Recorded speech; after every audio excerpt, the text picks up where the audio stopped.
And welcome back, everybody, to another edition of the Auburn Undercover podcast on the 24/7 Sports Network and the Auburn Undercover YouTube channel. Been a while since I've actually done one of these intros. Last week came in on the second half of the show, stumbled there a little bit, but Jason, we're back. Going to be a little bit of a dual show here because there's a lot of stuff happening in Auburn. There's a lot of recruiting happening, which we'll talk about in the second part of the show. But Jason, the Auburn baseball team advances through the regional, facing off against Coastal Carolina in the Super Regional this weekend. I don't necessarily even have a question for you. I kind of just want to tee you up to talk about the regional and what's ahead for Auburn baseball. Yeah, absolutely. Last weekend, really impressive weekend. Three solid teams, and Auburn had to play all three of them. It's really unusual to have to play all three teams in a regional. Normally, it winds up being, kind of a first team and then maybe another team you might play a couple of times. But for Auburn, they got to see all three different teams in the regional, and playing Central Connecticut first. They were a scrappy bunch, but obviously you knew they weren't going to have enough pitching to get past. If they couldn't win a first game, it was going to be really difficult for them. They threw their closer and all these guys, and so that made it difficult. Stetson, really impressive performance against NC State. They saved their closer for Auburn and threw him early on. Auburn was able to score some runs off of him and then get to NC State. And obviously for them, it was game 4, not a lot of pitching left, and Auburn was able to distance themselves pretty early. And, after a rough start from Cam Tilley on Friday night, Carson Myers came in and did a great job. Got a little bit from Parker Carlson. Then Saturday it was, Sam Dutton, getting the ball there and then get it to your closer, Ron Hetzler, and he finishes. And then Sunday it was the surprise start from Andres Alvarez, the freshman. He did a heck of a job in 5 innings there, and then Cade Fisher finishes it. So you look up and Auburn plays 3 games, uses 7 pitchers. That's pretty impressive. That's huge for a regional. And now you look at it, and it sets you up for a couple of different scenarios in this one heading into the opener. And they played matchups with Andres Alvarez against NC State and said, hey, they felt like the fastball was really good. Be interesting to see what they feel like with this one, because you do have Christian Chatterton waiting, who did not throw this past weekend. You don't play till Friday night at 8 o'clock. But Sam Dutton, the last 3 weeks of the regular season had scuffled a little bit, looked better and stronger last week. I don't foresee Auburn moving him up a day and shortening that rest. They might very well do that, but it doesn't feel like it. So it may be a Christian Chatterton, Carson Myers combination, maybe in the opener. Maybe you go Sam Dutton Saturday and whatever it takes, depending on what happens in game 1. But, really, you look at this one now moving forward, and you're coming off a weekend where you had over 22,000 people in attendance, had different times, you had movement, all these things. This will be just a straight-up series. I would be really surprised if Auburn doesn't have close to 8,000 people per game for this one. And you could get to 23,000, 24,000 people for a weekend at Plainsman Park. I think that's a very realistic possibility. And you're getting to play the hottest team in college baseball coming in Coastal Carolina. They've won 21 straight games in any league, anywhere, in any sport. That's difficult. To do it in baseball is almost unheard of, to win 21 straight games. They're 51-11 this season. And they've done it by being just a good in every phase. They're great on the mound. They're not dominant hitting the baseball, but they run, they steal bases, they get on base. But it's pitching where you look at them. I think they're number 2 nationally in ERA as a team, like 3.22 team ERA. So it's really good. Right-handed dominant staff. And so for Auburn, see if that fares well for them, because they've been pretty good against righties this year. And so it's going to be a fun test, but an absolute test coming in this weekend for baseball, and the first ever Super Regional at Plainsman Park. So I think this team is excited. There is one thing to watch. This team is banged up right now. Eric Guevara left over the weekend after kind of straining that same knee that he had surgery on. At the moment, they don't feel like there's any damage, but there has been some swelling. And so you'll still have a little bit of a limp today. It's hard to imagine for me that gets ready by Friday, maybe by Saturday, Sunday if you needed him, maybe, but sure feels like it's going to be hard for him to be ready to go when you open this thing on Friday night. And, that's not the only one. Derek Fabian, the shortstop, so your third baseman may be out. Shortstop has a sprained thumb, and so he played through it last weekend.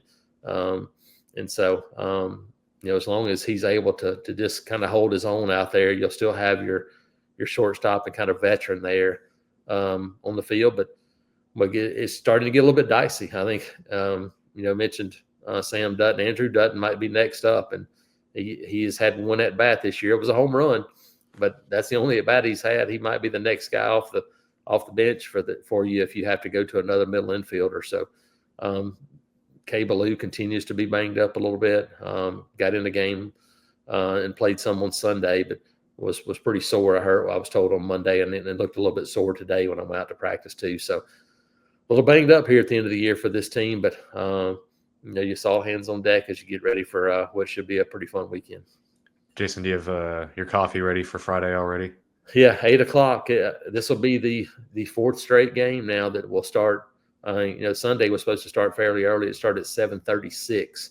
So I think right now preparing for the fourth straight home regional baseball game at Plainsman Park for me to be walking out of media availability and to be done after midnight. So all three last weekend, just go ahead and preparing for number 4 coming up this weekend. And so and then quick turnaround. And there's potential for some weather Saturday afternoon. But because of that late start, it really would not allow you to move that game up very much. It's supposed to be a 2:00 start on Saturday. But if you're playing till midnight the night before, you're not going to turn around and play it at 11 a.m. You're just not going to do it. And so it's going to create some potential issues there if that weather continues to look like it's going to come in Saturday. But Friday night going to be another late night, but it worked out pretty well for them last weekend, and we'll see how it goes this week. Yeah, there's no better place to find baseball coverage than AuburnUndercover.com. Jason's been covering this team since last fall. He's been covering these guys as recruits, writing stories on them, been calling games. Philip is in the mix now as well, writing some columns as well. So look, if you want Auburn baseball coverage, Auburn Undercover is the place to be. And we'll have that going all weekend. In terms of recruiting, the recruiting craziness continues. Auburn hosted 14 official visitors over the weekend. Auburn Football, that is, just down the block from the baseball stadium over there at Walto's. And it was an interesting collection of recruits, a trio of commitments, one that was very important because Auburn's fighting to hold on to his commitment, a 5-star safety in Jair Edwards, Landon Duckworth, some offensive linemen. And look, we're going to get into all those guys, but it was just a hodgepodge group, kind of a little bit all over the place in terms of targets, commits, what's going on with this guy, what's going on with that guy. A lot to learn this weekend or this past weekend in terms of those guys. We're just going to work our way down the different positions and keep kind of rolling through that way. I think that's the best way to do it, most efficient way, where we won't forget about someone. Jason, Landon Duckworth, look, we talked about him going into the weekend. Didn't get a chance to catch up with him after the official visit. It was chaos on Sunday. Auburn hosted its first elite camp. So while campers were flocking in, official visitors were leaving. Some of those guys were going out, the side entrance and whatnot. So just didn't get a chance to catch up with him and haven't talked with him since. The noteworthy news since then is South Carolina picked up a crystal ball from our team site. I believe Steve Wiltfon, the National on 3 reporter, also put in a prediction for South Carolina, which it's not really that surprising, to be honest. We went into the weekend thinking that, look, it was good to get him on campus, but we didn't think a lot was necessarily going to change because we don't think Auburn is going to pay up to get a big-time 2026 quarterback, given what's in the room and what's projected to be in the room next year. Yeah. Nothing really changed this weekend. No, in South Carolina, I think he was committed to them originally, Yep, early he on was. in the process, and so yeah, we were talking about this afternoon. We had kind of a meeting, and we're kind of discussing kind of recruiting in general, and it is definitely a much different feeling than anything we've ever experienced. Even 3 or 4 years ago, it had sped up some, but it was still recruiting. And now that is not what we're dealing with at the moment. It's still a part of it, and relationships are still important. And I think that's probably a big, that's one of the things for South Carolina, because they probably had a much stronger and longer relationship with Landon Duckworth than Auburn has, over the past couple of years. But you look at this, and Christian, we're talking about official visits in May and June. There's unlimited official visits on both sides for teams and for players. Let's make no mistake about it. These guys are narrowing down lists, and some guys are getting close. But there's a bunch of guys right now that are still wide open, that are just taking as many visits as they can to see if they find the right spot. And there's a lot of these guys that are narrowing down, and they'll have a commitment this summer, but their recruitment is not even remotely close to being over. No. Yes. And we're used to official visits. Originally when this thing started, they were in January, and when you got official visits, you got guys on campus. You knew, okay, this is getting right to the nitty gritty.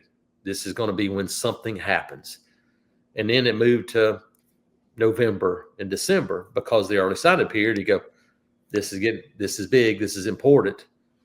These are important visits, but you don't really know how much importance till the end. We won't know until December how important they were, because it's so far away. You're right. You can get commitments from the next 15 guys that visit your school, and none of them may sign with you in December. It's a very, very different makeup, and I think it's tough on players because they've got to take these visits now. That's just the way this thing works. And schools have to visit these guys right now, because if you don't, you may not get a visit, period. Weird time. Yeah. I mean, I need to be careful how I phrase this. I don't really care if a school has 2 commitments or if a school has 27 commitments right now, especially a school like Auburn, where this fall is going to be so important for what they do on the field. Yep. You go out and light it up. If Auburn takes care of business and gets, 8+ wins this fall, it will fall into place. Hugh Freeze and his staff have proven that. Yep. Especially if they can do it on the field this fall and show that next step, it will fall into place. They will sign a top 10-ish class somewhere in there, and it will be okay. If Auburn doesn't take care of business this fall, the class will likely suffer, and the outlook of Hugh Freeze at Auburn will be murky going forward. I'm not saying he'll be fired. I'm just saying going forward it will. Yeah, it makes it more difficult. And that's just reality. It makes it more difficult if you don't start to see that upward climb a little bit. That's human nature. That's reality. I think we both feel like that's going to happen. This is going to be a better team, and they're going to go win more games. They do that. Then you start to go, okay, here's what we've been telling you was going to happen, and now it's happening. And you've got some guys at key positions that are, some of them probably waiting and wanting to see that happen. And there's some guys that won't matter, and they'll get some commitments, and I think they'll get some between now and before the season starts from really good players who are going, hey, I'm good. I know I've seen all I need to see. There'll be some others that probably want to see a little bit more. And the other thing too with this is the ongoing house settlement in terms of revenue sharing and whatnot. Look, a lot of teams are in a holding pattern. They are waiting to see what happens there in terms of salary cap, whatnot. I mean, that has to be decided, I believe, by July 1st. If I remember correctly. Look, that's so far out of my skill set. I don't follow the house settlement very closely. I don't know everything that goes on there. I don't know if anyone knows everything that's going on there. Point being, you can overpromise kids right now, but that's not something that Auburn is committed to doing. They would rather play things patient and make sure that they get kids what they will actually be getting, and so, instead of saying, look, we'll get you a deal for $500,000, when in reality that might not fit the salary cap. Correct. So, there's so much unknown, and there's no question that there's some places right now who are throwing the moon and the stars, and that's not going to be reality. We don't think it is, because we believe something will happen, because if it doesn't, then this thing could get really squirrely, and we've already seen it. But if it doesn't happen between now and I'm saying by the 1st of July, I feel like we're in a month. If you're not ready for a month, these things are going to be in place, and everybody's going to be on campus, and you're going to be getting ready to get classes. I think we're getting to crunch time for this thing, and because of that, yeah, you're right. A school like Auburn is going. We want to see what's going to happen a little bit more before we start to commit one way or the other fully on board, because you don't know. You don't want to commit to lowball it either and go, well, we're not doing this anymore. And you got to almost play both sides of the fence and say, hey, look, we're still kind of waiting to see what happens. Yeah, and look, that's the thing. Auburn has money. It's not that. It's we're in a holding pattern. And that side tangent aside, that is why this month of June is up there for one of the craziest recruiting months ever in history, because of just everything that's going on outside of it. Moving along the positions, you were talking about guys that feel like Auburn can get. They already have Parker Pritchett committed. He took his OV this past weekend. Wilson Zier, the offensive tackle from Raven Gap, he officially visited. And then got a pronunciation from him, so I'm getting it right this time. Jay Lonnie Miller from Arizona, he officially visited as well. Look, I think Auburn's got a real good chance there. I think Auburn could get both of those guys, Wilson Zier and Jay Lonnie Miller. Recruiting Wilson, he's a true tackle. Jay Lonnie, they're recruiting him as a tackle, more of kind of a combo guy, could play guard, could play tackle. Yeah. But if you could come away with both of those guys, you're building yourself a really strong foundation here in this 2026 class. Yeah, I mean, you think about that, going get some pieces in place, and then throw everything you've got at Manny and Nacho, and going, hey, look, we've got some guys. Go get the guy, and you feel like, okay, because there may be another piece of this puzzle that's a big body too, that you could add potentially as well. There's no question. There's a certain thing right now that we see, Christian, when you're talking about these offensive linemen, it's size. They're wanting bigger bodies. Parker Pritchett's a bigger body. Wilson Zier is built like his brother was. He's a big, long guy. Jelani, he's 6'5", 305 or so, big kid already. And then, I mean, that's what they want. And if you were to get those guys on board with what they've done the past couple of years, offensive line, you're starting to see the development side of things on an offensive line, which is great news. Moving over to the defensive line, had a late addition to the visitor list, but a pretty big one. Valdin Sone, originally from Sweden, now he played last year at a boarding school up in Virginia, playing there this year as well, but that's where he's at, although he's spending most of his summer where he's not on official visits back home in Sweden. So he actually came from Sweden to Auburn for his official visit. But he spends the weekend. He previously visited in the spring of 2024. He was actually a 2027 recruit at that point. He's reclassified up, obviously pretty new to football, coming over from Sweden. Big body, could be a nose tackle, could be a 3, can play both of those positions.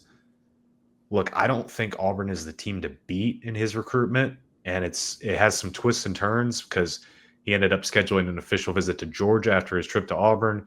Texas is in the mix. Florida's been there for a long time. Oklahoma as well.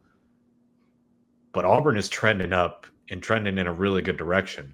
This is a guy he officially visited.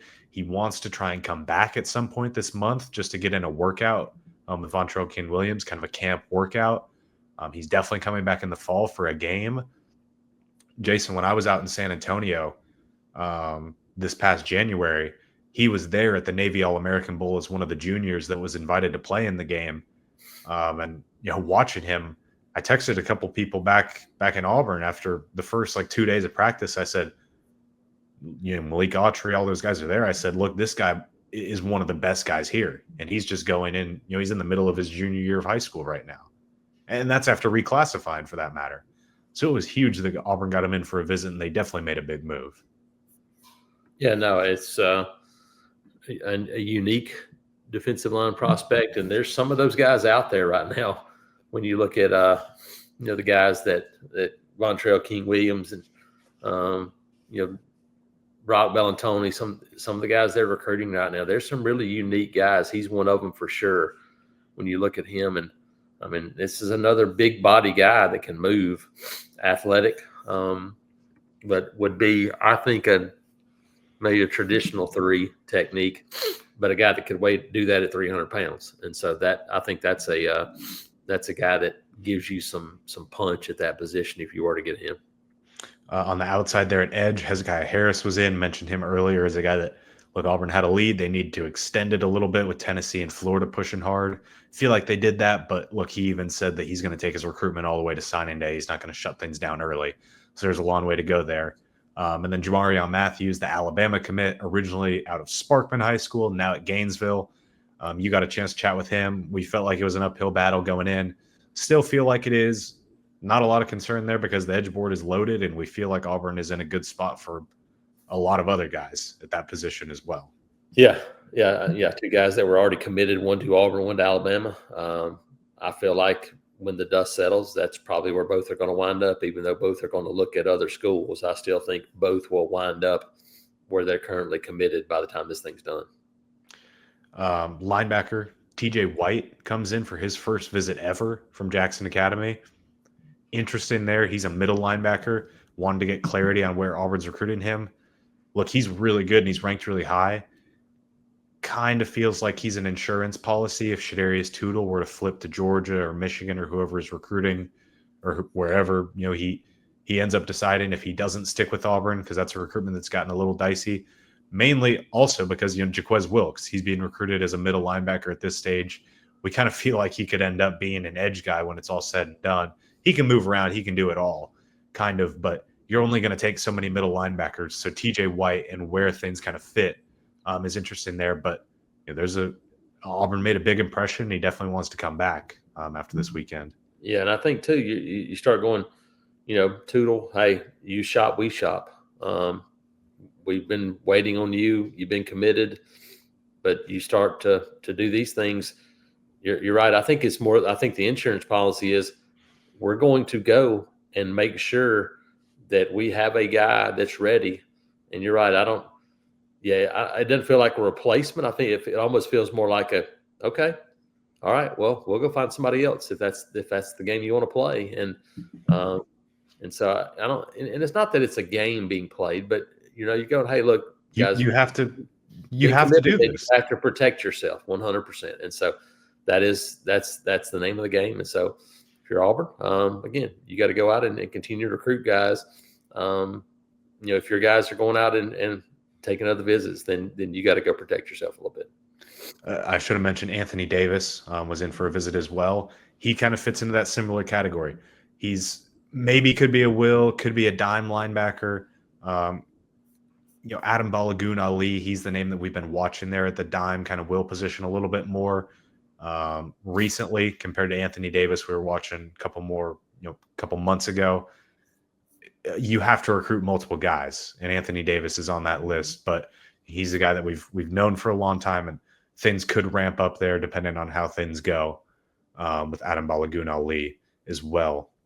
Moving to the back end, a quartet of safeties. 4 of them were in because Wayne Henry was in as well, the Auburn commitment, and he was in with his 5-star teammate, Jair Edwards. Look, quick side tangent. I love talking with Jair Edwards. One of the best interviews, very thoughtful quotes. He's always great to talk with. Great kid, really, really smart. One of the quotes that stuck out talking with him is he said, I'm not as focused on NIL. I'm thinking very long term. He said, I want to build generational wealth for my family, for my kids, for my friends. I'm focused on getting to the NFL, get in that gold jacket, and get into the Hall of Fame. He's fantastic to talk with, which you don't always find with any recruit, and definitely not with 5 stars necessarily, because they're getting blown up for interviews all the time. So Definitely really appreciate talking with him all the time. And then Tyreek Green and Darrell Trey Bell, those guys were in as well. Darrell Bell been committed to Florida State since 2023. So that was more of a let's get familiar and let's keep growing from there. He said he wants to come back for another game. Tyreek Green, been on campus a lot, will probably keep being on campus a lot, plans to commit in July. Auburn, Georgia, Florida State, Miami, all in the mix there for him. Don't know exactly where things kind of sit on the safety board. Look, we know that Jair Edwards and Braylon Womack, the 2 5-stars, we know they're kind of the top 2 dogs. Where things go from there, it's a little dicey. There's a lot of names as TJ Rushing has taken over and kind of built out his board. Yeah, and I think Tyreek Green is a guy to watch and keep an eye on because of the familiarity. Again, he's made a bunch of visits to Auburn. And when you think about DJ Durkee and TJ Rushing, this is a guy that they've been recruiting for a couple of years. When they were at Texas A&M before both came to Auburn, they were recruiting guys at Buford, and he was one of those guys. And so thought there was something interesting coming out of the weekend. We talked to somebody who's very familiar with the Buford program. And they go, look, they think that Tyreek Green may be the best all-around football player on that roster. There's a bunch of football players on that roster that are really good. Yeah. So you start thinking about just finding football players because he's not the biggest guy. He's good size, but, man, he's a football player. And so he said, look, nickel, corner maybe a little bit. I mean, when we first started looking at him, we thought he might be a running back. I mean, like, you look at that and think about what they like and that versatility and how important it is, and all of a sudden maybe it makes you perk your ears up a little bit more to a guy like Tyreek Green. For the record, I do not think this will happen, but was talking with our buddy Cole Pinkston as we were waiting on some of these interviews to talk with those guys. Auburn's running back recruiting board is a little bit dicey in terms of the top guys and Auburn's chances of getting them. If you just started recruiting Tyreek Green at running back, I think he's a really good running back. Yeah. Now, I don't think that's going to happen, but I just think that's a fun idea to think about with him. So that was this past official visit weekend, 14 guys, a lot happening, plus the elite camp. We mentioned going into the weekend, the main name kind of to watch that elite camp was Nico, learned his pronunciation, Nico Heppy from New Zealand, listed at 6'7", 353. Measured in at over 6'7", 370 something. 372, I believe, is what I'd heard. Yeah. Man, we got a chance to go out and watch him move around a little bit. Obviously, extremely raw playing football. That camp was the first time he had ever done pass pro stuff. Correct. Because of that, but you look at his feet and his athleticism and the way he can move. I mean, he's jogging out there, moving around. I'm like, that's not 370-pound movement right there. When you start talking about among the most interesting guys that I've seen in the last 10 years, he's probably one of them. Now, we'll see what happens. And will he turn into a guy, like Daniel Falele, he ended up playing at IMG Academy, and then he went to Minnesota. And now he's playing in the NFL, but he's 6'9", 380 or something like that. But he didn't move like this guy. He didn't move like Nico.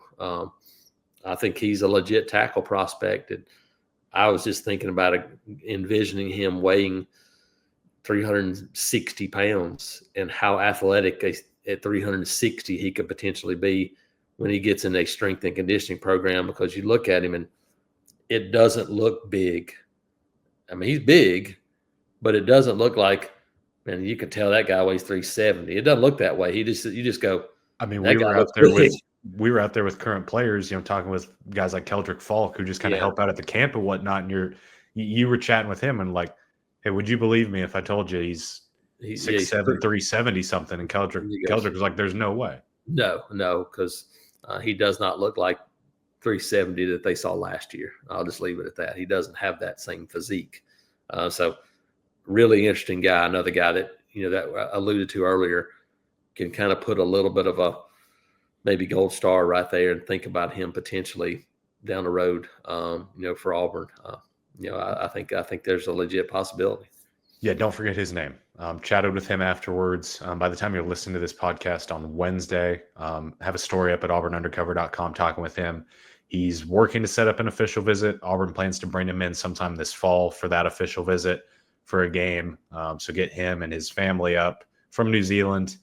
Probably going to be one of the more expensive official visit flights that Auburn has to buy for the season, but could be worth it with the type of player that he is. Looking ahead real quick, we're already at the 30-minute mark, but we'll talk about a couple more guys just real quick.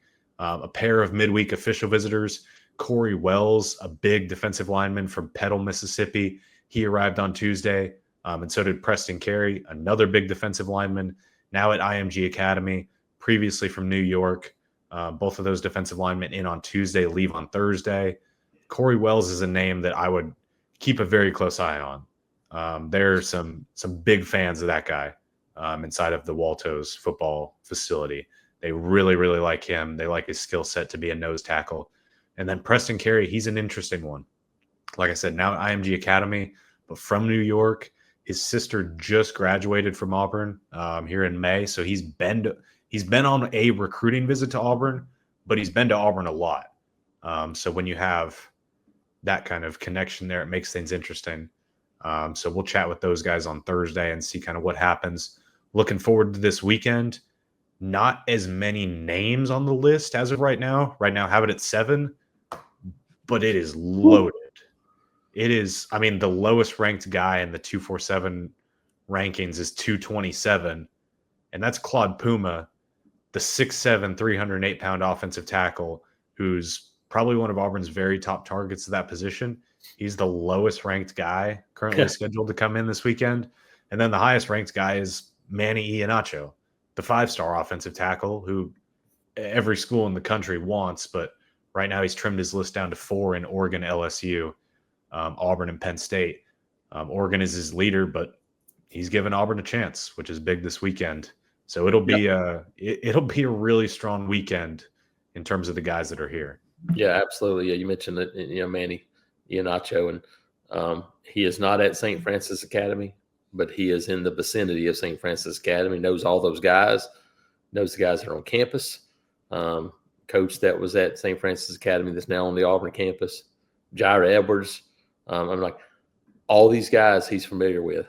I don't think we can discount that. I think that is part of this process, and I think it's one of the reasons why Auburn is absolutely in the mix right now. And so I think the other thing too is they've shown they're willing to play freshmen. I think that you look at him and you go, man, you look at his body, and I don't know that physically there's many guys that look like that as a freshman. So I think he is a guy that there's a rare few. He's a guy that's an offensive lineman. You look at him and go, yeah, we'll find somewhere for that guy to play. So I think it's another one that it feels like it's going to be an uphill battle, but I think Auburn is absolutely in there. The other names coming in this weekend, Nolan Wilson, more of a defensive end kind of guy from Picayune, former teammates with Jamonte Waller. That's the connection there. Auburn's definitely in the mix, but he's already named Alabama his leader, so a little bit of ground to make up. Jace Matthews. Look, Auburn loved this guy when he was unranked. Now he's a top 247 guy. Gotten some pretty big comparisons from some folks we've talked to that said, look, this guy could be a bigger Malcolm Simmons. Deuce Knight was chatting with him the other day. He said, look, this kid is a freak. They really, really like him. Also at receiver, Marquez Daniel from Booker T. So a couple of intriguing top receiver prospects coming in this weekend. And then at tight end as well, J.C. Anderson and Xavier Tiller. They're both going to be in for official visits this weekend. That's where the list stands as of right now, recording this on Tuesday night. As we saw last week with Sone, names will get added, names will get dropped, names will move around. Yeah. Wouldn't count on that being the final list as of right now. But that's kind of the core that we have at this point. So it'll be another hectic weekend with Jason over at baseball, recruiting, another elite camp on Sunday. It should be a good elite camp. On Wednesday, Elijah Haven, the number 1 player in the country for the 2027 class, is visiting Auburn. He's from Louisiana, so that's a pretty big visitor to get in on an official visit. So the chaos does not stop for this month. Nope. It is only just beginning. It is. The next couple of weeks are going to be hectic, to say the least. And, Christian doing a great job locking in on recruiting. We'll hopefully Auburn will make a baseball run, and I'll have to leave him more work to do. But I think it'd be beneficial for everybody if that were to be the case. But yeah, keep it locked in. Like I said, a lot of news happening between now and when this thing goes dead in 19 days on the 23rd. I think that's when it goes dead, June 23rd. So between now and June 23rd, there's going to be a whole lot of things going on. Yes, and then after that, there's going to be a lot of decisions being made by these recruits. Correct. Yes, their first decision, or some of them making their second decision already. Yeah, the month of July is going to be really busy in terms of decision making. That and the first couple of weeks of August. I think that 6-week period, you're going to see a lot of things start to happen. Yep. So we'll have it all covered for you at auburnundercover.com. Appreciate everyone tuning in on this podcast. In terms of future podcasts this week, believe Nathan and Ronnie have a show, the Jay Jacobs show. I believe that's coming out later this week as well. Don't quote me on when exactly it's coming out, which is why I'm not saying the exact date. Don't know, but I believe it's been recorded. So y'all can look forward to that. We'll be back again probably same day next week. Maybe we'll move it up a day and record on Monday and put it out on Tuesday, but we'll definitely have another recruiting pod next week as well. Appreciate everyone for tuning in. We'll catch you guys on the next one.